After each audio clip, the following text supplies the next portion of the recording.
Aujourd'hui nous sommes vendredi et l'on se retrouve pour ta guidance sentimentale.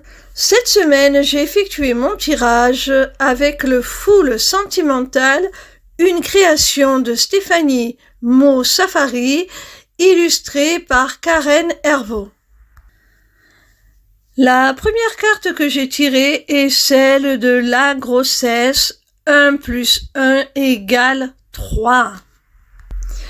Alors, avec cette carte, on te dit, bien entendu, au sens propre, que dans cette relation, tu peux espérer une grossesse, la fondation d'une famille, mais ça peut plus généralement représenter tout simplement des projets en gestation qui demandent d'être mûris, qui sont réalisables et qui mûrissent petit à petit, qui deviennent petit à petit matures dans votre esprit et qui prendront petit à petit place dans la matière. En tout cas, ça annonce une relation plutôt fertile, plutôt fructueuse. La deuxième carte est celle du Playboy. Alors, ça laisse penser à quelqu'un de pas très sérieux, un peu frivole, qui papillonne un petit peu, un bourreau des cœurs, un charmeur. En tout cas, quelqu'un avec des énergies masculines, plutôt. On voit un vrai décalage entre la première carte et celle-ci. J'ai l'impression que ton autre te donne cette image un peu, comme je disais, frivole. Et pourtant, au fond de lui, il a quand même ce désir de voir votre évolution progresser, évoluer. Il se projette quand même avec toi.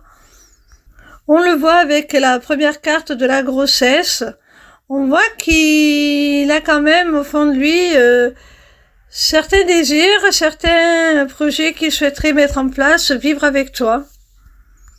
Mais il conserve cette apparence un peu légère, un peu je me prends pas la tête, je m'amuse, je profite de l'instant présent. Voilà. La troisième carte est celle du bien-être. Je suis tellement bien dans ma vie. J'ai l'impression que ton autre est quelqu'un qui aime bien les relations un petit peu superficielles, sans trop d'engagement. Il aime bien sa liberté et son indépendance. Et à travers cette carte bien-être, je suis tellement bien dans ma vie, il transmet comme message que il n'a pas envie que ça change, quoi. Il a envie de rester comme ça, il est très bien comme il est. C'est l'impression qu'il donne. La quatrième carte te parle de mineur, ce n'est pas très important. Avec cette carte, j'ai l'impression que c'est la continuité des deux autres. Ton autre joue les loups solitaires. Il te dit qu'il est très bien comme il est, qu'il est très bien libre, indépendant, que pour lui, votre histoire, c'est quelque chose de pas très sérieux, qu'il n'a pas envie de se prendre la tête, voilà. La dernière carte est celle de la souffrance. Elle te dit qu'est-ce que ça fait mal. Alors j'ai l'impression, mon petit rayon, que l'attitude de ton autre, cette attitude un petit peu désinvolte, un petit peu pas très engageante, qui prend pas trop ses responsabilités, qui souhaite pas te faire part de projets mutuels ou quoi que ce soit, qui te laisse entendre que il n'y a pas de construction possible entre vous, te fait énormément souffrir. Parce qu'avec la première carte, on voit que toi, tu es pleine d'attentes. Alors, je parle au féminin parce que je suis une femme et que ça me parle plus. Mais tu peux très bien être une personne avec de fortes énergies féminines ou tout simplement tu adaptes à ta situation selon de quel côté tu te sens.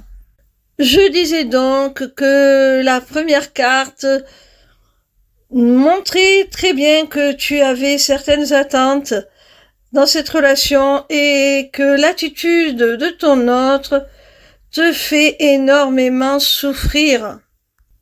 Mais ne te fie pas trop aux apparences parce que ces attentes, ces projections que tu fais sur votre avenir commun, je pense qu'il les mûrit aussi, même s'il n'en parle pas, même s'il ne laisse rien paraître. Tout simplement parce qu'il est dans l'ego, tout simplement parce qu'il est dans la peur de l'engagement. Il est peut-être aussi un petit peu immature. Mais je crois sincèrement que ces projets, ces attentes vous sont communes dans le fond. Et la souffrance que l'on voit avec la dernière carte est partagée. Cette attitude qu'il a envers toi le fait souffrir aussi. J'ai l'impression qu'il regrette, qu'il n'est pas très authentique, que c'est une sorte de façade. Et quand on n'est pas aligné avec ce que l'on ressent vraiment, forcément, on en souffre. Alors, ce jeu comporte aussi les signes astrologiques. Alors, j'en ai tiré 3. Alors, si toi ou ton autre est de l'un de ces signes, il se peut que cette guidance vous concerne particulièrement. Il s'agit du signe des poissons, du scorpion et du Verseau. Voilà mes petits rayons, j'espère que cette guidance vous a plu. Sachez que désormais vous avez la possibilité de vous inscrire à ma newsletter, le Taroscope, pour recevoir vos prédictions signe par signe chaque semaine. C'est totalement gratuit. Vous pouvez aussi prendre rendez-vous avec moi pour une consultation privée ou pour un rendez-vous découverte de ma formation, l'Académie des Arts Divinatoires. Pour finir, vous avez aussi accès à ma boutique Etsy, où sont déjà mises en vente mes runes, qui seront bientôt rejointes par une autre création originale de ma part, dont je ne vous parlerai pas plus, je maintiens le suspense, je vous fais la surprise. Tout cela est maintenant disponible via une seule page, l'émissivecéleste.fr. Alors n'hésitez pas. Vous y aurez aussi très bientôt la possibilité de vous inscrire à mon webinaire gratuit « Deviens ton propre guide grâce aux arts divinatoires ». N'hésitez surtout pas à me retrouver en live sur TikTok. Je répondrai gratuitement à vos questions tous les soirs du lundi au vendredi à partir de 20h. Voilà, je vous embrasse et je vous dis à demain.